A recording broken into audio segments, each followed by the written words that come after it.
Avec la première tasse actu de la journée.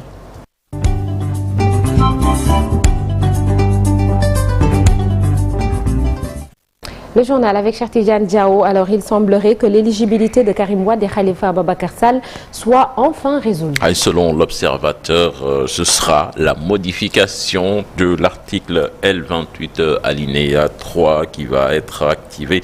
Selon le journal, le troisième mandat est laissé à l'appréciation du Conseil constitutionnel concernant l'organisation des élections. Le désaccord persiste sur la personnalité indépendante pour la diriger. Le dialogue politique donc prend fin ce mercredi. Chérifia, un mot sur ces conclusions de ce dialogue politique qu'on attend aujourd'hui?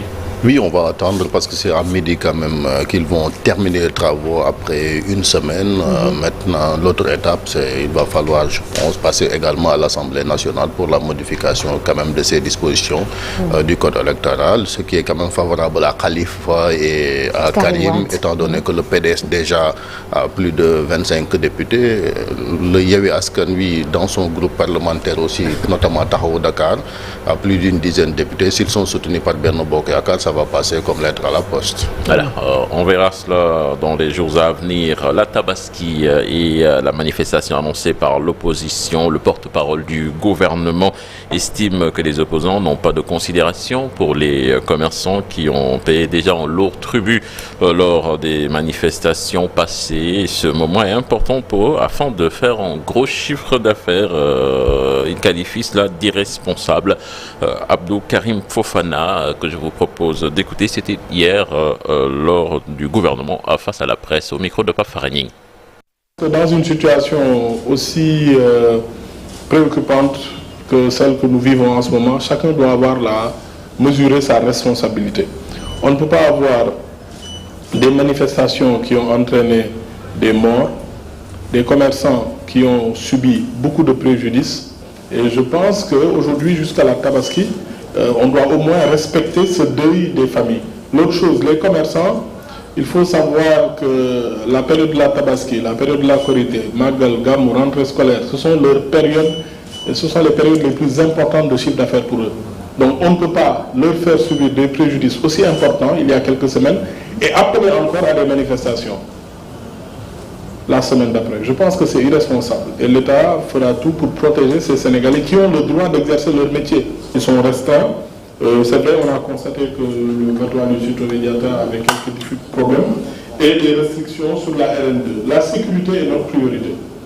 Deuxième chose, on n'interdit pas le voyage entre Dakar et le sud du Sénégal. Non, il y a des restrictions. Donc si vous dites qu'il y a des horaires où c'est restreint, il y a des horaires où ce n'est pas restreint. Donc les gens auront la possibilité de voyager. Maintenant, s'il y a le bateau même citoyen Diatta qui n'est pas disponible, c'est vrai, ça diminue les capacités de transport entre ces deux zones du Sénégal. Mais n'oubliez pas qu'il y a toujours la route nationale à certaines heures qui est ouverte. Voilà, c'était El Hadji Malick. Nous parlons de Pape Ndiaye et Serigne Saliou Gueye qui sont libres selon leur avocat, Maître Moussa Sarr, donc qui a reçu la décision du juge d'instruction hier. D'après l'avocat donc contacté par la TFM, le magistrat instructeur a posé 4 conditions à nos deux confrères. Obligation de signer le 1er avril, le premier vendredi plutôt de chaque mois, interdiction de parler du dossier d'instruction qui est en cours, interdiction de sortie du territoire sans autorisation préalable, informer le juge de tout changement d'adresse en Anata. Et toujours dans l'actualité, Cheikh Tidiane Diao, démarrage ce mercredi des épreuves du CFE. Les candidats au premier diplôme scolaire donc se préparent avant le grand jour à la Médina. Ils sont nombreux à réviser leurs cours, assistés de leurs instituteurs ou volontaires. Donc, je vous propose là-dessus de suivre ce reportage signé Fatimata Touré et Amadouba. Trouvé dans sa classe à l'école El Hadji Mour Diop Pathé de la Médina, Monsieur Guissé, tel un entraîneur de football, donne les dernières consignes à ses élèves en cette veille d'examen du CFE. Un discours galvanisateur afin de pousser ses troupes à la réussite. Je dis toujours de se concentrer à chaque fois donc, sur chaque discipline, sur chaque matière, donc de lire et de comprendre avant de toucher au stylo. Donc ça leur permettra maintenant de trouver donc, tout ce qu'on leur demande. On a eu un essai ici, j'ai eu 100%. Un essai ici. C'est pourquoi je suis trop confiant. Des conseils que ces élèves comptent bien suivre, ils se disent confiants pour l'échéance. Je sens prêt, oui. Je crois que je vais réussir. Non, j'ai pas peur.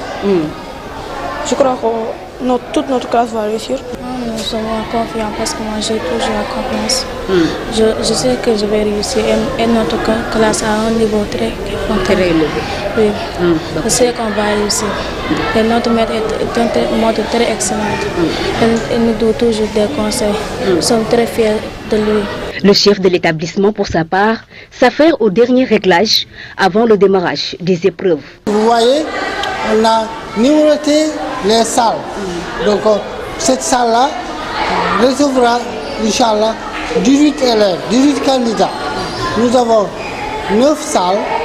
Également, nous avons 516 candidats qui vont composer dans cette école. C'est un centre d'examen. Il y a 4 écoles qui vont venir.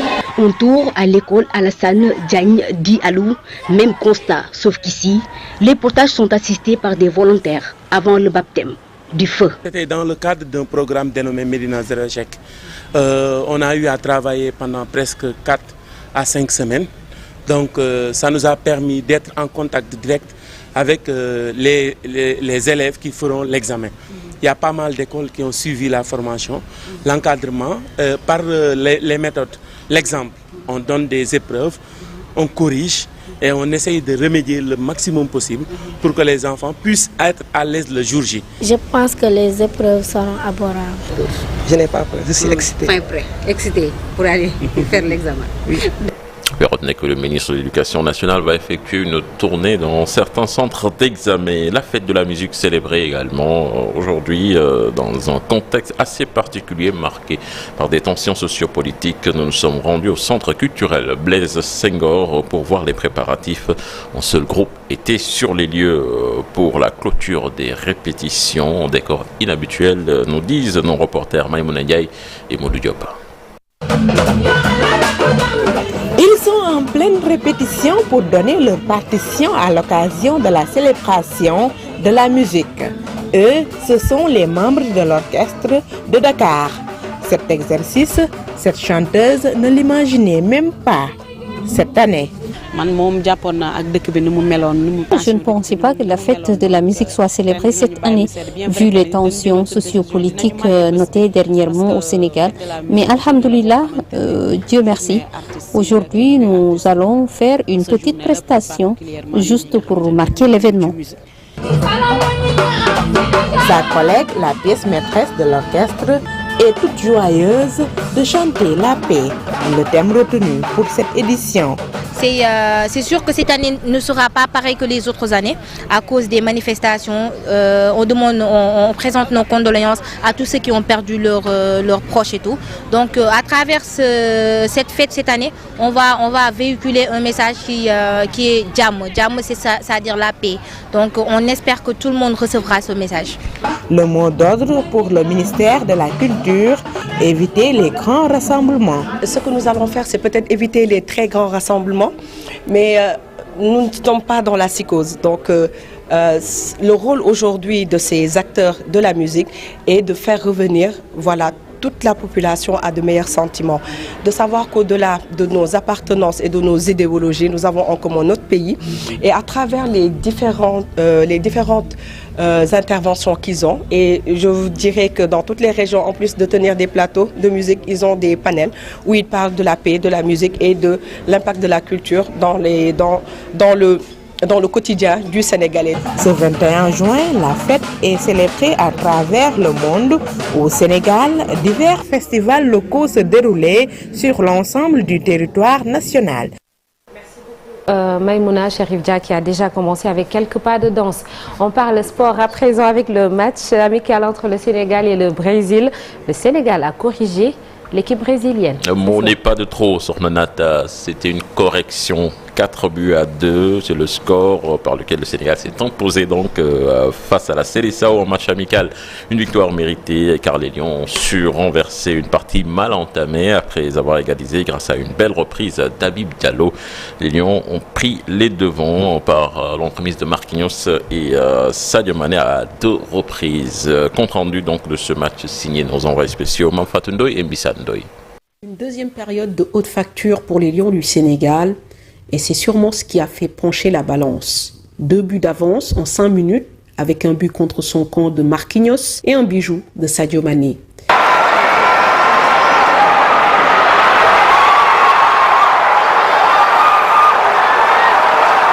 Les Lions ont mis le turbo en 45 minutes et étouffé leur adversaire du jour, notamment au milieu de terrain. Si le capitaine du Brésil, Marquinhos, a réduit le score donnant de l'espoir aux siens, c'est bien Sadio Mané et ses coéquipiers qui multipliaient les occasions sur attaque rapide. Ouais, je pense que même le coach l'a dit dans le vestiaire parce que on savait qu'ils auraient la possession et nous, on a bien avant le match, on acceptait de souffrir.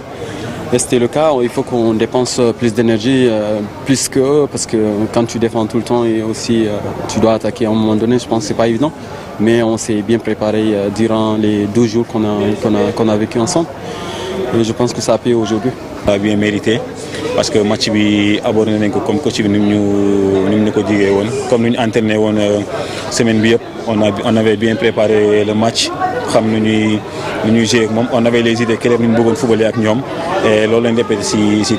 Et pourtant, dès les premières minutes, le match a failli tourner au vinaigre quand le Brésil a ouvert le score à la 11e minute grâce à Lucas Paqueta et que 2 minutes plus tard, l'arbitre sifflait un penalty pour Vinicius, finalement annulé. Il n'en fallait pas plus pour réveiller les Lions. 22e, Habib Diallo trouve la lucarne sur un ballon mal dégagé par la défense brésilienne. Un but qui a eu le mérite de réveiller toute l'équipe.